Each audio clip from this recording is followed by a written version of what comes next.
Hey guys, Josh here, and we're back. See what I did there? We're back, and it's another back day video. I thought it was funny. Anyways, if you watched our last gym video, then you probably have a good idea of what today is. We're gonna dive into the remainder of the muscles on our back. These include the rotator cuff, which can be argued to be part of your shoulder health, but regardless, understanding the function and structures of your rotator cuff muscles is absolutely mandatory if you want to keep lifting at the gym. In addition to your rotator cuff, we have our rhomboids, our upper and lower traps. As usual, we're going to dive into the anatomy of each of these structures, learn what exercises are best for an efficient workout, as well as look at some of the do's and don'ts that I see all the time in the gym. So let's get started. Finishing up our back day at the gym, we need to look at the most neglected muscles.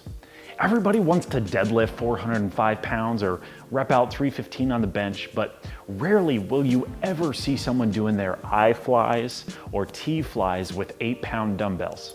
It's this reason why so many individuals at the gym have issues down the road in their shoulders, their lower back, because strengthening their stabilizers is beyond important. We're starting with the rotator cuff, which is composed of 4 muscles, often referred to as the S.I.T.S muscles, S-I.T.S. This is an acronym for the Supraspinatus, the Infraspinatus, the Teres Minor, and the Subscapularis. Now, 3 of the 4 muscles control external rotation. So anytime you're externally rotating your arms, that's going to be the S, I, and T of the S.I.T.S. Now the last letter, the last S, the subscapularis, that controls internal rotation. Most people have a much stronger internal rotation or subscap and really don't need to be strengthening it. Looking at the anatomy, if you reach back behind and touch your shoulder blade, you'll feel a bone right here. And that is the spine of your shoulder blade or your scapula. Above it, there is the supraspinatus. Below it is the infraspinatus, and below the infraspinatus is your Teres Minor. And again, these all control external rotation of the arm. Now, my favorite exercise to work these is simply grab a resistance band. You can have one like this, or you can tie one against a door frame or something secure. And you wanna, again, work on external rotation with resistance. Now, a lot of times at the gym, I'll see someone taking a dumbbell and doing external rotation, and that's fine if you want to warm up your shoulders, but the majority of the resistance is on your biceps as you're holding the dumbbell and externally rotating it. There's not much resistance on your sit muscles. So make sure that you have either a resistance band that you can have resistance as you externally rotate, or something that you can tie against a secure door frame or post or something like that. Moving on, we have our rhomboids, and unfortunately you can't see them looking at a back because they're underneath of the traps. However, developing them is really important. Not only does it give you a fuller and thicker looking back, but they help control and stabilize your shoulder blade. Their function is basically to bring your shoulders closer to the spine, as well as some downward rotation of your shoulder blade. Now, we know when it comes to working muscles, we want to perform exercises that have the muscles do their function under weight. My favorite exercise for the rhomboids, if you want to hit them directly, is a T-fly with your thumbs facing down. So you would get on a bench and you would have your thumbs face down with, if you're just getting started, you really don't need any weights. I'll use 8, maybe 12-pound dumbbells, but you're gonna get on an incline and come back with your thumbs facing down and really focus on squeezing the shoulder blades as you come back. Because with your thumb facing down, it changes the orientation of your shoulder blade, which helps align it with the muscle fibers of your rhomboids. The other way to really directly or indirectly hit your rhomboids is anytime you're doing a back exercise, focus on scapular retraction before you do your row. For example, if we're doing a cable dumbbell row, you want to retract your shoulder blades and then do your row out, come in, do your row, and that is a great indirect way to hit your rhomboids. Lastly, we have our upper and our lower traps. These are pretty straightforward. Your upper traps are the ones that everyone knows and sees. They're the turtle-looking muscles right up here. And these are mainly responsible for shoulder elevation. The big issue with these is people work them wrong. The muscle fibers don't run up and down, yet people constantly do shrugs like this. The fibers actually run at an incline angle. And because of this, we want to perform an exercise that follows the muscle fibers.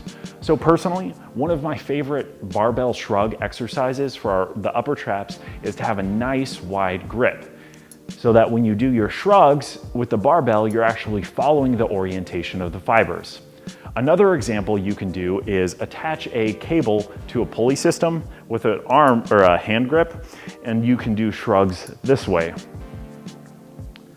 Now, the lower trap is responsible for depressing the shoulder, meaning elevation, depression.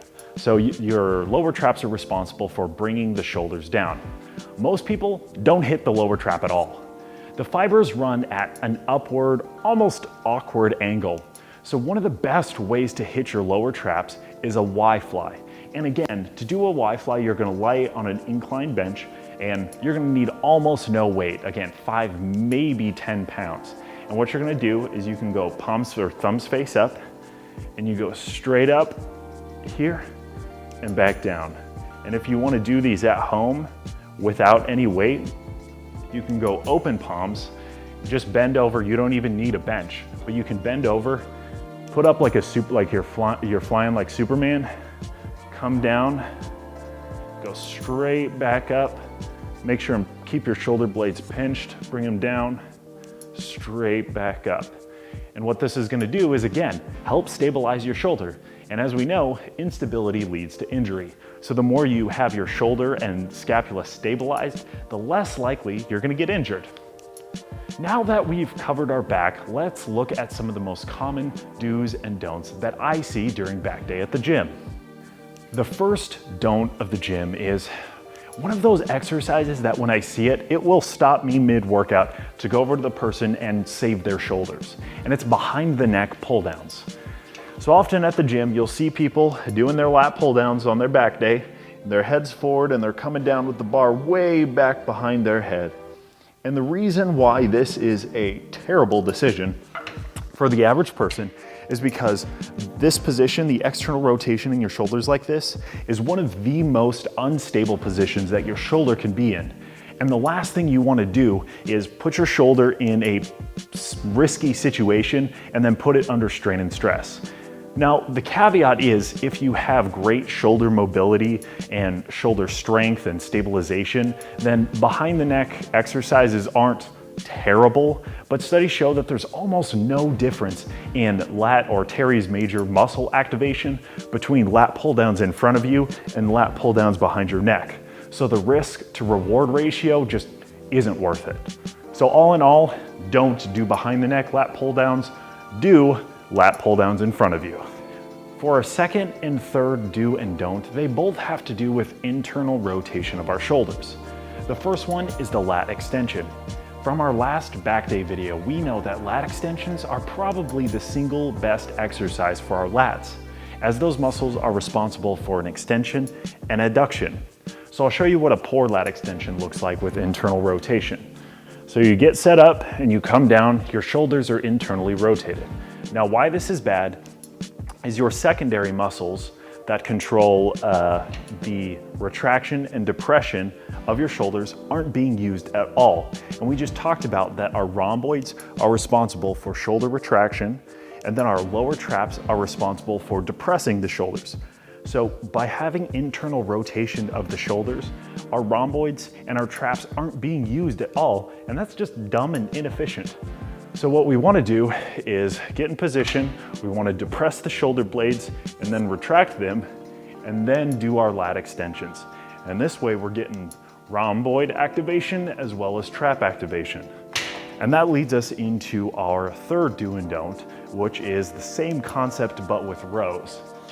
So I'll get some rows set up and show you what poor form looks like real quick. And then we'll lower this guy down to about here.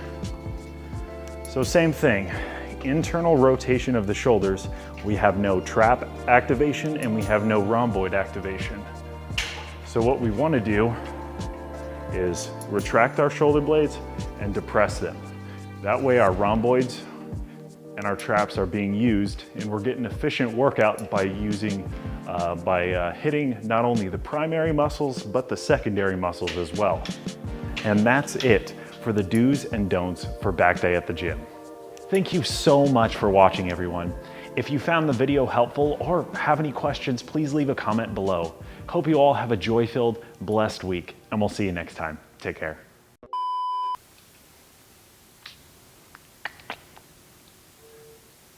My inability to wink. Go. Not having a seizure, I'm just trying to wink.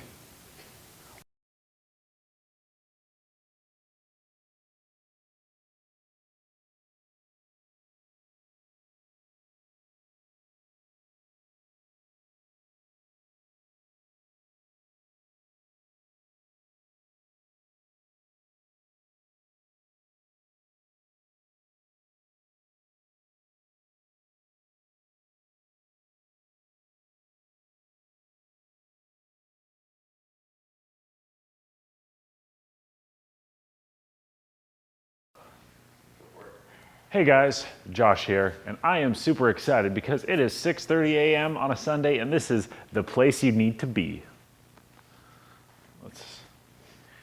And if you can't tell, this is my skin, not this.